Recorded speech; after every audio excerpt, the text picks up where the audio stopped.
अभी अभी मैं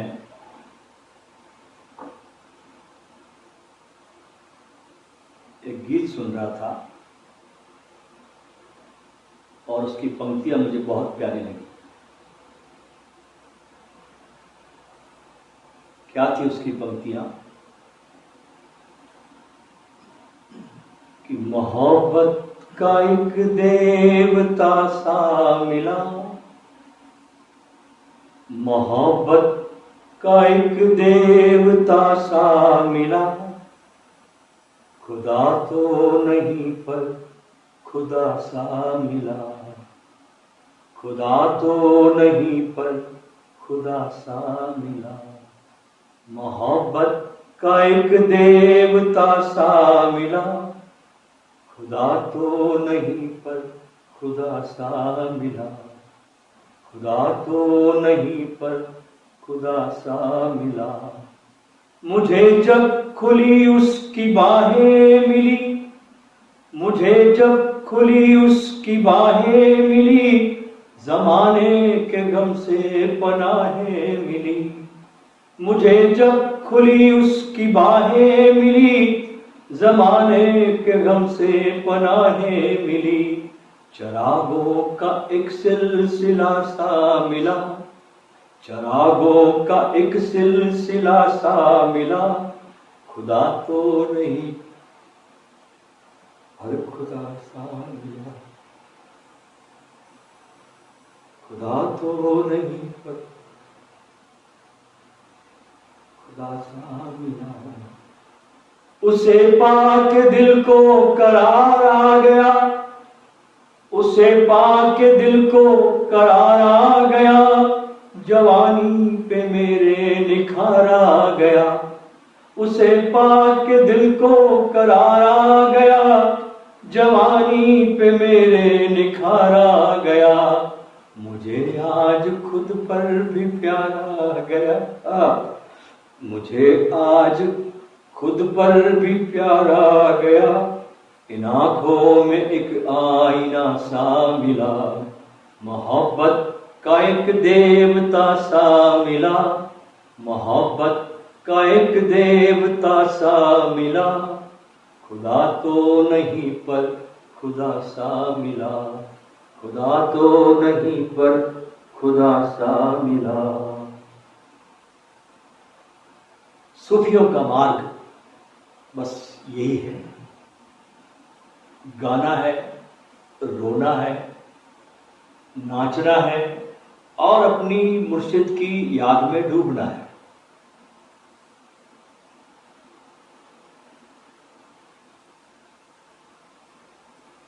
और इसका पूरा का पूरा सार है, एक शब्द में, एक लाइन में इसका सार है पूरे सूफीवाद का, और वो सार है ला इलाहा इल्लल्लाह। बस इतने में सूफी पूरा हो जाता है। ला इलाहा इल्लल्लाह, ईश्वर के सिवाय कोई भी नहीं है। ये पूरा का पूरा सूफिज्म का मूलभूत सिद्धांत और तत्व है, बेस, ये बीज है। और इस एक सूत्र से सूफीवाद का पूरा बोधि वृक्ष प्रकट हुआ। इस छोटी सी नन्ही सी उद्घोषणा में जो सूफियों ने की, ला इलाहा इल्लल्लाह, वो सब समाहित हो गया है जो सभी दुनिया के धर्मों में महत्वपूर्ण और मूल्यवान है। ईश्वर है और केवल ईश्वर है। Only God, there is only God. ये सूफियों का कथन ईश्वर को पूरे अस्तित्व में देख लेता है। जो कुछ भी है उसमें पूरे कायनात में बस ईश्वर ही ईश्वर है, क्योंकि ईश्वर अपनी रचना से अलग नहीं है। Creation and creator are the same, they are not separate. ईश्वर अपनी रचना से बिल्कुल अलग नहीं है। रचयिता जिसने रचा ये सारा जगत, ये सारा ब्रह्मांड, ये सारा कायनात, वो इस रचना में समा गया है। इसलिए कोई द्वैत नहीं है, कोई दूरी नहीं है। इसलिए जो कुछ भी तुम्हारे सामने आता है वो ईश्वर है। फिर चाहे पेड़ हो, नदियां हो, पहाड़ हो, सब परमात्मा की ही अभिव्यक्तियां हैं। आप हो और वे लोग जिनसे आप प्रेम करते हैं, और या वो लोग जिनसे आप घृणा भी करते हैं, ये सब परमेश्वर की अभिव्यक्तियां हैं। ये छोटा सा कथन सूफियों का ला इलाहा इल्लल्लाह आपके पूरे जीवन को बदल सकता है। आपके पूरे हाव भाव को, आपके जीने के पूरे ढंग को, जीवन को देखने के ढंग को ये सूत्र बदल सकता है। जिस क्षण कोई यह पहचान लेता है बहुत गहराई से कि सब कुछ एक है, अलग कुछ भी नहीं है, सब तरफ वही है, अपने आप भीतर प्रेम पैदा हो जाता है। और प्रेम सूफियों का इत्र है, उनकी आत्मा है। क्योंकि सूफी का संबंध ज्ञान से जरा भी नहीं है। उसका तो सारा सरोकार प्रगाढ़ प्रेम है कि मैं कैसे इस संपूर्ण के प्रेम में पड़ जाऊं। ये सारा सृष्टि जिसमें परमात्मा समा गया है, मैं कैसे संपूर्ण के प्रेम में पढ़ूं, कैसे संपूर्ण के साथ में ट्यून हो जाऊं, लयबद्ध हो जाऊं। हमारे दुख का कारण क्या है मालूम आपको? एक ही कारण है कि इस समस्त के साथ हम टूट गए, इसके साथ हम लयबद्ध नहीं, ट्यून नहीं। कैसे मैं सृजन और सृष्टा के बीच जो दूरी है इसको मिटा दूं। दुनिया के सारे धर्म, ध्यान रखना, द्वैत की शिक्षा देते हैं, दो की। जगत अलग है और ब्रह्म अलग है, परमात्मा अलग है और संसार अलग है। कि जो रचने वाला है, रचयिता, वो सृष्टि से अलग है और रचयिता सृष्टि से ऊपर है। ऐसी शिक्षाएं संस्कृत धर्म देते हैं। और सृष्टि में कुछ गड़बड़ी है संसार में, तो तुमको संसार को त्यागना पड़ेगा, ऐसा संस्कृत धर्म शिक्षाएं देते हैं। लेकिन सूफी त्याग नहीं करता। वो जीवन में, इसी जीवन में उतरकर परमात्मा के साथ ट्यून हो जाता है, लयबद्ध हो जाता है और आनंदित होता है। ये हमारी सभा इस समय सूफियों की सभा है और आप और हम एक बिल्कुल नए युग के सूफी हैं। और हम सभी प्यार की दुनिया से परिचित होने के लिए यहां पर आए हैं और हो रहे हैं। और सूफियों के प्यार के तरीकों को जानने की तरफ हम सब चल पड़े। क्या तरीके? सूफी दो तरह के प्यार की बात करते हैं। एक को कहते हैं मोहब्बत। इसका मतलब क्या हुआ? सामान्य प्रेम, जिसको हम सब जानते हैं, गुनगुना, ल्यूकवार्म, क्षणिक, आंशिक। एक क्षण में है, दूसरे क्षण में गायब, चला जाता है। इसकी कोई गहराई नहीं है, कोई इसमें आवेग नहीं है, तीव्रता नहीं है। इसको जुनून कहा जा सकता है, लेकिन ये जुनून भी नहीं है। ये ऐसी साधारण मोहब्बत की लौ नहीं है जिसको आप जानते हैं, जो आपको सुलगा सके, जो आपको जला सके, और इससे तुम जलते नहीं, क्योंकि ये प्रेम आपके नियंत्रण में रहता है, आपके कब्जे में रहता है।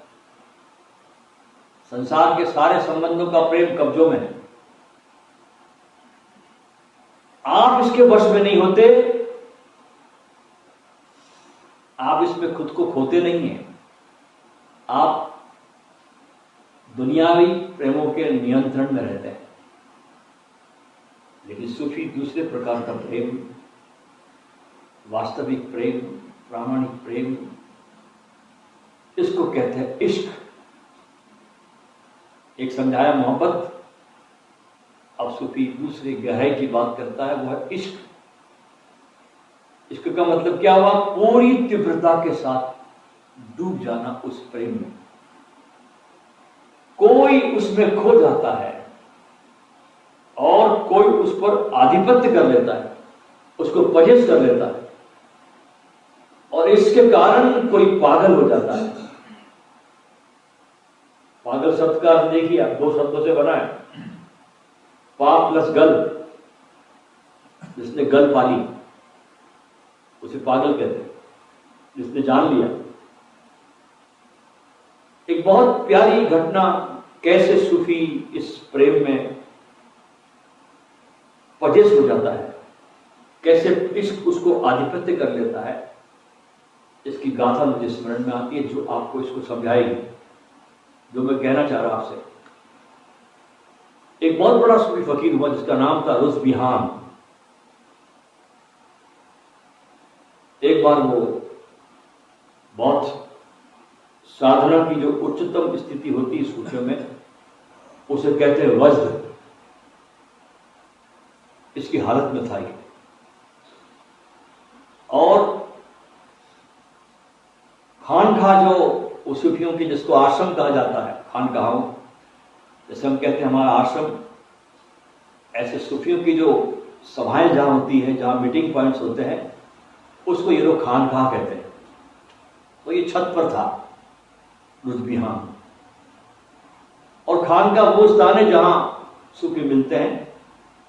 इसे वो प्रेम का मंदिर कहते हैं, पागलपन का मंदिर कहते हैं, परम आनंद का मंदिर कहते हैं, क्योंकि यहां पर प्रेम के अलावा किसी देवता की पूजा नहीं होती, वहां कोई मूर्ति नहीं होती, प्रेम के अलावा किसी और की प्रार्थना भी नहीं होती। खानकाहों में कोई प्रचार नहीं होता। और खानकाह में तो उसे ही बुलाते हैं सूफी, हर कोई नहीं जा सकता यहां। खानकाहों में उसे ही बुलाते हैं जो मोहब्बत से जल रहे हो, जो बिल्कुल दीवानगी की कगार पर खड़े, उनको प्रवेश मिलता है अपनी खानकाह में। तो सूफी फकीर रुज़बिहान उस वज्द की, उस इश्क की हालत में था और छत पर था।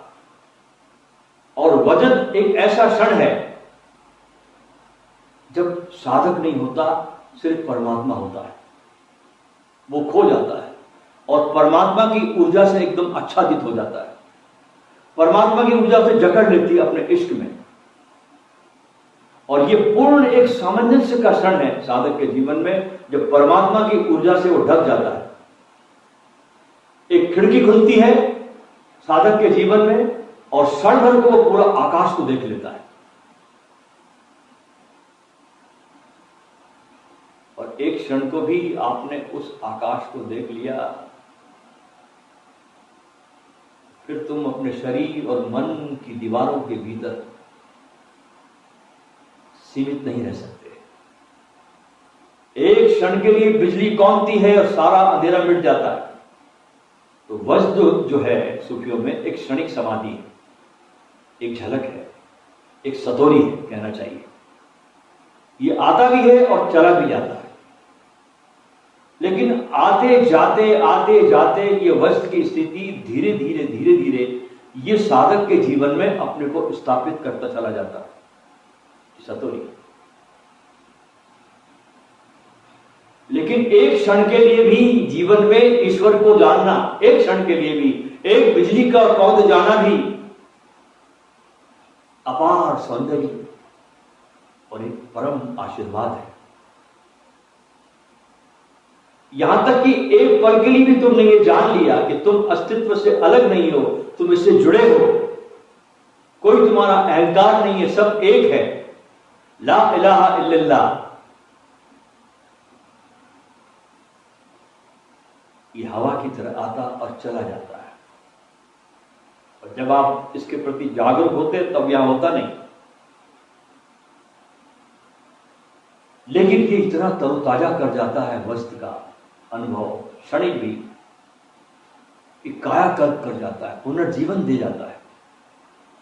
तो ये रुच विहान अपने उस खानका आश्रम की छत पर था, अस्तित्व के साथ एकता की स्थिति में, उस पागलपन में। और हुआ ये उस दिन कि नीचे गली में नौजवानों का एक जत्था, लड़कों का, अपने संगीत के वाद्य यंत्र बजाता हुआ, किसी के पास नेह था, नेह बहुत अच्छा वाद्य होता है जो सूफियों में बजाया जाता है, बहुत बड़ी एक बांसुरी होती है नेह का, रबाब बजता है, नेह बजता है, मैंडोलिन बजता है इनके सूफियों में, डब बजता है, ये उनके वाद्य है।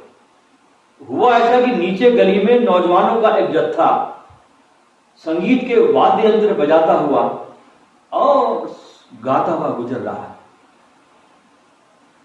वे गा रहे थे क्या,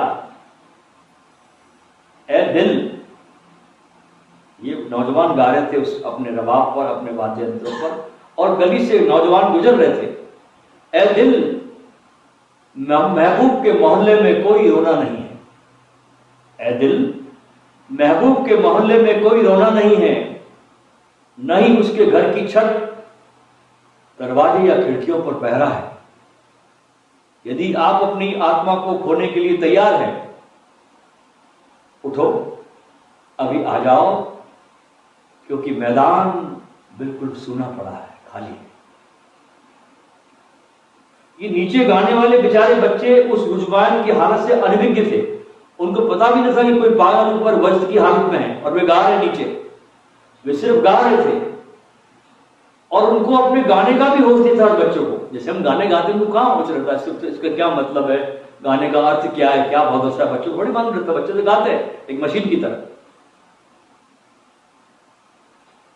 क्या कह रहे हैं, क्या गा रहे हैं, उनको लड़कों को पता नहीं था। लेकिन ये एक सूफी उकसावा है, एक प्रेरणा का गीत है कि अगर तुम अपनी आत्मा को पाना चाहते हो तो उठो, अभी आ जाओ, क्योंकि मैदान अभी सूना है, खाली है। ये एक सूफी गीत है। जिस क्षण रुझविहान ने नीचे से ये गीत सुना, उसके कान में ये शब्द आए, उठो, मैदान अभी खाली है, यदि आप अपनी आत्मा को खोने के लिए तैयार है तो आ जाओ। और वो वज्र की स्थिति में था। जब उसने सुना तो उस पर इस गीत का, इस शब्दों का एक ऐसा असर आया जैसे किसी ने उस पर कब्जा कर लिया, और कुछ दूरी से उसने खुद को बहुत ऊंचाई से छत में हवा में अपने को घुमाते हुए कूद गया। कूदते कूदते कूदते नीचे जमीन पर लाके उसको अपने शरीर को पटक दिया। जैसे ही लड़कों ने देखा ये सब सीन, ऊपर से कोई फकीर जैसा व्यक्ति काले लबादे में पहना हुआ अचानक गोल गोल घूमते हुए ऊपर छत से आके एकदम जमीन पर गिरा है, उन्होंने अपने वाद्य यंत्रों को फेंक दिया, अपने पिछले तरीकों को छोड़ दिया, और वे खानखा में ऊपर जाके प्रवेश कर गए और सूफी बन गए। क्या हुआ उस युवाओं के समूह को? क्या हुआ होगा? पहली बार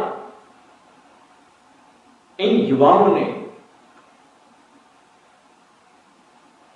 ईश्वर के लिए, परमात्मा के लिए वजन, प्रेम और पागलपन देखा। अभी तक सुनते थे ये बातें, कि अल्लाह से प्रेम होना चाहिए, इश्क होना चाहिए, वक्त की हालत आना चाहिए, सुनते थे। लेकिन यहां इस व्यक्ति में इन युवकों ने साक्षात दर्शन कर लिए उन चीजों के जो वो पढ़ते थे। पहली बार वे ऐसे व्यक्ति से मिले जो अपनी जान को परमात्मा के इश्क में जोखिम में डाल सकता है। इश्क का मतलब है कि आप अपने प्यार के लिए अपनी जान तक देने को तैयार है। इश्क यानी प्यार की कीमत जिंदगी से भी बड़ी हो गई है। इसलिए जो प्रेम में पड़ जाता संसार में लोग उसको पागल कहते हैं। जो भी प्रेम में पड़ा नजदी पर उसको दुनिया पागल कहती है। उनसे दुनिया पागल कहती है जिन्होंने कभी प्रेम जाना नहीं, उनको लोग पागल कहते हैं। जिन लोगों ने प्रेम की आंखों से कभी जीवन को देखा नहीं, वे प्रेम करने वालों को अंधे समझते हैं। इसलिए जो बहुत बुद्धिजीवी होता है प्रेम के तरीकों की निंदा करता है, क्योंकि प्रेम खतरनाक है। हृदय से गुजरना जोखिम भरा काम है, क्योंकि हृदय गणित नहीं जानता। हृदय के पास गणित है ही नहीं, बुद्धि के पास गणित सोचता है ऐसा करूंगा तो मुझे क्या मिलेगा, गणित। लेकिन हृदय गैर ऋणात्मक है, गणित वहां पर नहीं है, अतार्किक है। जरा इस आदमी का सीन अपने सामने लाइए आप। ये पागलपन रोज बिहान का खान खा की छत से सिर्फ इसलिए कूद गया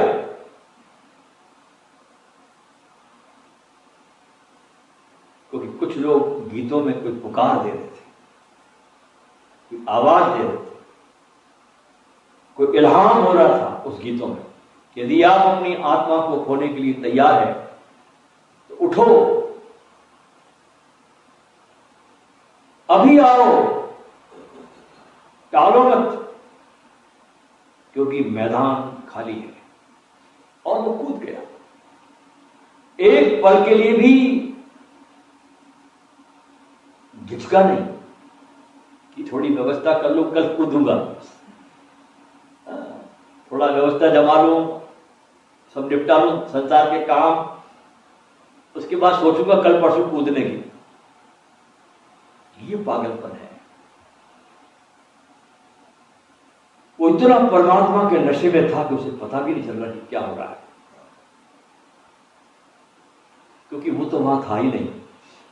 पता किसको चलेगा। ऐसा हुआ जैसे ईश्वर ही उसका शरीर का माध्यम बनाकर कूद गया।